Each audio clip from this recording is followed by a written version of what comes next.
Hey there everybody, Gideon's Tactical here. This is the in-depth review of the DPX HEST by Ontario Knife Company.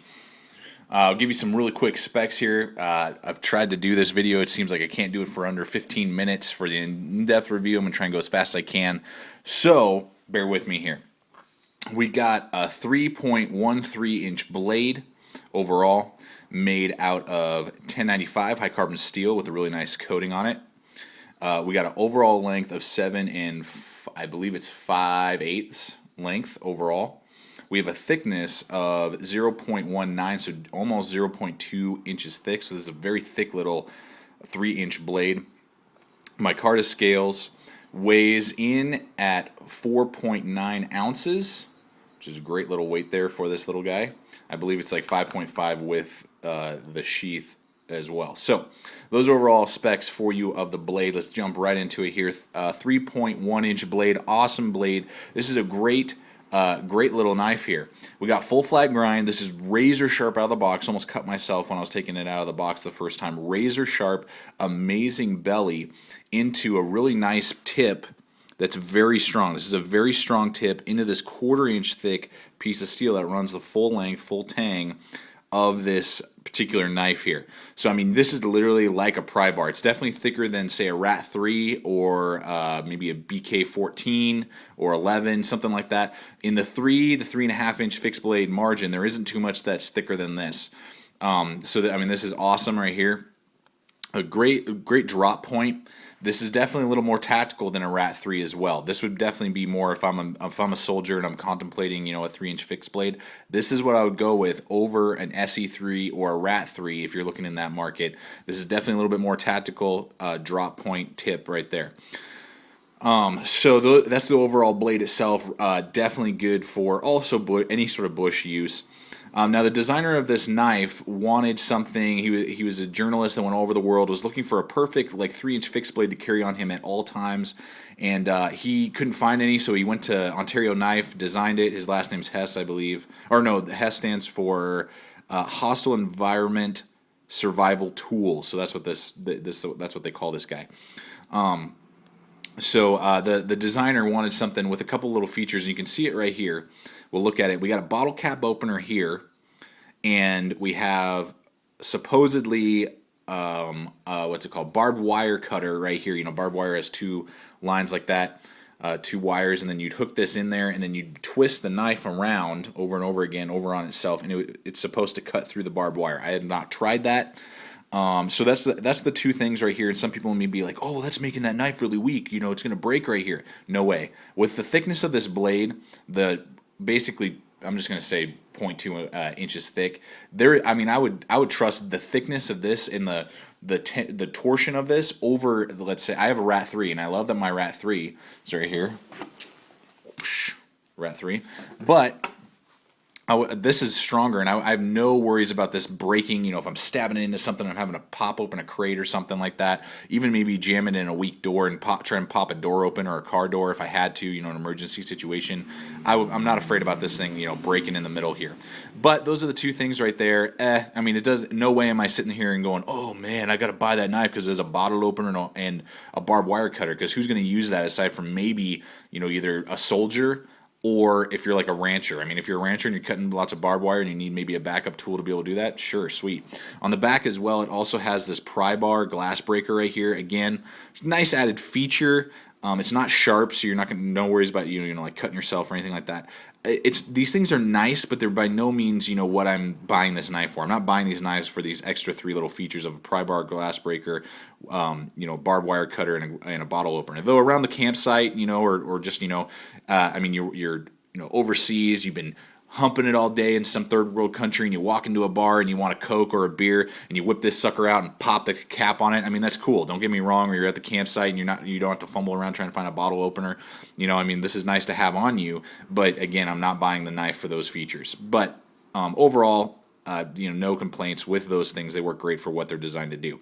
Moving on to the handle scales here, micarta. You got these imprinted stamps, all these logos. You got the DPX HEST logo here. You got the signature of the designer. You got the death head laughing at it right here. These are imprinted into the steel and into the micarta handles, so these aren't going to wear off, which is pretty sweet. But these micartas are really nice. They call it green. I think it's more like tan, but nice and thick, very full for my hands. I wear large size gloves, feels great in my hand. You can see how much extra room I have on this knife, and it definitely feels better in my hand than, say, a Rat 3 handle. So if you're considering between a Rat 3 and this one, this handle definitely feels better in your hand. I like it.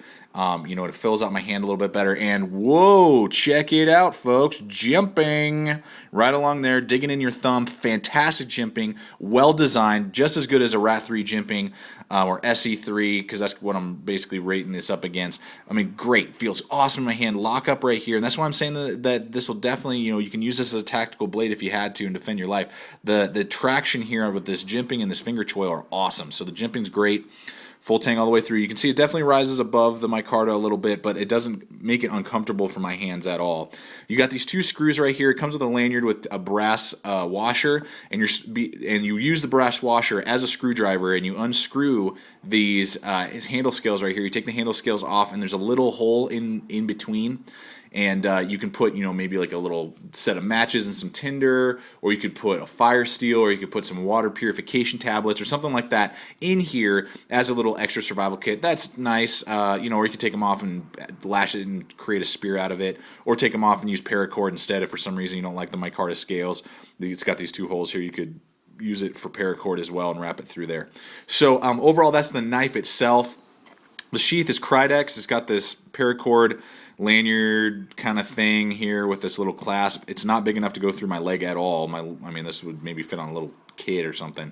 But so I don't really know what this is for. You can, use it around your neck, I guess, as a really thick, big neck knife. But whatever. You got a drainage hole and those two holes for that. On the back, it has Molle, and I really like that. But you can't rotate the Molle different angles or whatever. This is what you got. So you're either looping it through your belt, or you're either doing it tip up or tip down on your pack or on your vest, or gear. So there's no you can't, which I really wish you could. I love carrying it horizontal along the back on my belt, and I can't do that with this particular model, which is lame. And you can't take these off and buy like a Blade Tech lock because these are riveted in here. So you can't take those off. But the Molle itself is really good design. If you don't mind carrying it that way, there's no problem with that. And when you get to the sheath here, you see this little screw. You can see there's definitely a big gap there. And if I push down hard, it's rising up. And I can just turn this with my finger here. This is supposed to be a retention system. If you tighten it down really tight, it's tight. And if you loosen it up, it's loose. And so you're supposed to find the right retention for what you want. The downside is if you tighten it too tight, it won't fit in there. And if you have it too loose, the knife will fall right out. And the screw is really loose, can go in and out, just turn around, and it's not good in that design. So it's a little screwy. You should find the right spot and either put a washer space in there so it won't do that, or maybe put some Loctite or whatever. But aside from that, it comes right out. No rattle if it's in there. You can hear it, it's not going to fall out, or anything like that. And it's got this really nice thumb area right here. Some sheaths don't do a very good job of this. Like the Rat 3, it's kind of hard to push off of that because it's at an angle. This is nice and flat, and boom, you push it right off, comes right out. If you're having trouble with this sheath or you don't like this sheath, you can buy for about $30 on eBay a Kydex sheath that looks to be way better designed, and you can carry it all sorts of different ways for about 30 extra bucks. On eBay, you can get a custom Kydex sheath with different colors and stuff like that. So that's the overview and in-depth review of the DPX gear, hostile environment survival tool, original fixed blade, and it's a huge mouthful. Ontario Knife Company made in the USA. So overall impressions, is it worth? Because if you're looking at, and just kind of show you comparison here, Rat 3, SE3, very similar in sizes. Watch my rapid review to get a little bit more information on that. This sheath is way better. You got Blade Tech lock with it, and overall this is just a better sheath. You can carry it all sorts of different ways. I wish they had done that with the HEST. But anyway, is it worth paying an extra basically 25 to 30 bucks more than the Rat 3 to purchase this? It depends on what you're wanting to use it for. If you think you need these extra little guys, or maybe you've held a Rat 3 and you're like, man, it just doesn't feel good in my hand, well then yeah, this is going to feel way better in your hand. It's much larger. Or if you're using it more in a tactical environment, or overseas and doing a lot of stuff like that, I would go with the HEST over the Rat 3. But if for bush crap, like bush camping, either one is fine. It just really depends on what you want to spend your money on. So hopefully this helps you guys out. Overall, great knife. I love it. And definitely a little more tactical than a Rat 3 or an SE3. So hopefully this helps you out. Thanks for watching. Stay equipped, stay prepared, and I'll see you out there.